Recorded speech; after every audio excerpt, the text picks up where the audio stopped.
The Business Journal Roundtable Series is sponsored by Advanced Technology Partners. How would you characterize the housing market in the Mahoning and Shenango valleys?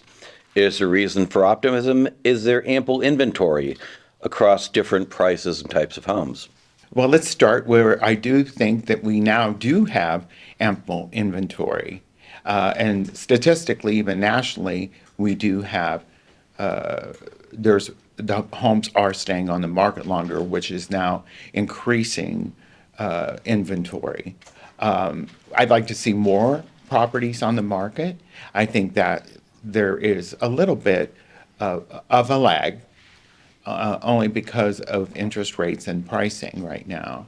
But there are certain brackets that I do think we could see more inventory in, and that would be in that first-time home buyer range kind of housing for those that are wanting to buy that American dream.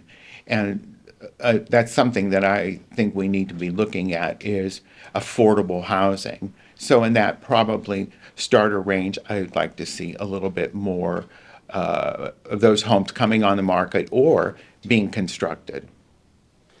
Yeah, I agree with all of those comments. I think inventory levels are improved. I think there's more issue with maybe the quantity, quality of inventory today. That first time home buyer, prices have gone up, and I think that in large part affordability has impacted that first time home buyer market, but rents are going up too. So it's six of one, half dozen the other. Optimism, I think if the rates dip below, they've stayed flat, which I think has encouraged buyer activity. There are challenges. We have a lot of people that are pre-qualified to buy a house but haven't been able to find the right house yet. And I think as rates begin to decline, that activity will pick up. So I think a lot of the mortgage professionals out there, the MBA, Fannie Mae, are predicting that mortgage rates could dip below that 6% mark towards the end of next year. And I think that's where my optimism lies. I think if this thing goes below 6%, it really starts to spur activity in the market.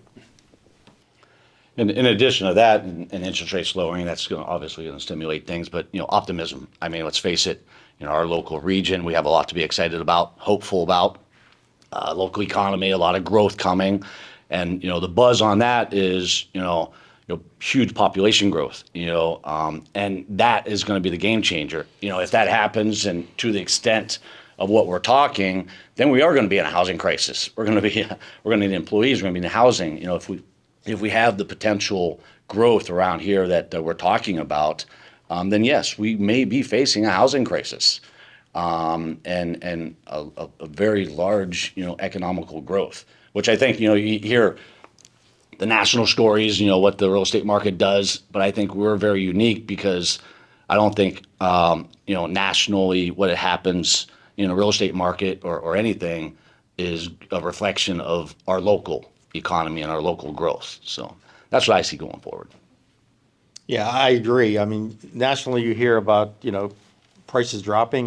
We've not seen that locally at all. Exactly. So typically we don't drop. We plateau for a while, and then we go back up again. So I agree with everything they said. And we've always been, very unaffected. It's always, Yeah. we don't have a high, we don't have a low. But maybe the first time we're actually going to see more of a high. And a long-term high. We're talking, maybe decades. What they're talking about doesn't happen overnight. So maybe we're talking decades of growth. I think you got to look at some of the data below the second tier level. If you look at a lot of the homes in the Mahoning Valley, many of the homes in this area were built in the 60s or earlier. And a lot of these homes just simply do not satisfy the needs of current buyers. They need to be upgraded to current standards. So if you take a look at the inventory, yeah, there may be enough homes to satisfy the number of buyers, but if you get down to the particular type of home, you have some additional challenges. I think you also have to look at the average income level of the individuals who live in the valley. You have new homes that come in at roughly $400,000. Only about 30% of the people that live in this valley can afford a home of that magnitude. The home prices that buyers in this community can actually afford are more in the 150 to 200,000 level. So that's the inventory that I think we need to address. I think that you also need to look at the fact that homes are smaller in size than what they've traditionally been. Many of the homes are larger than what many buyers need.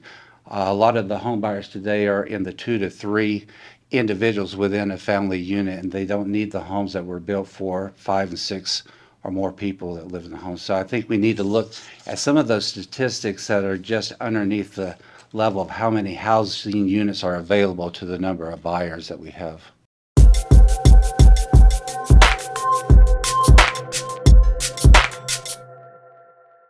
The Business Journal Roundtable Series is sponsored by Advanced Technology Partners.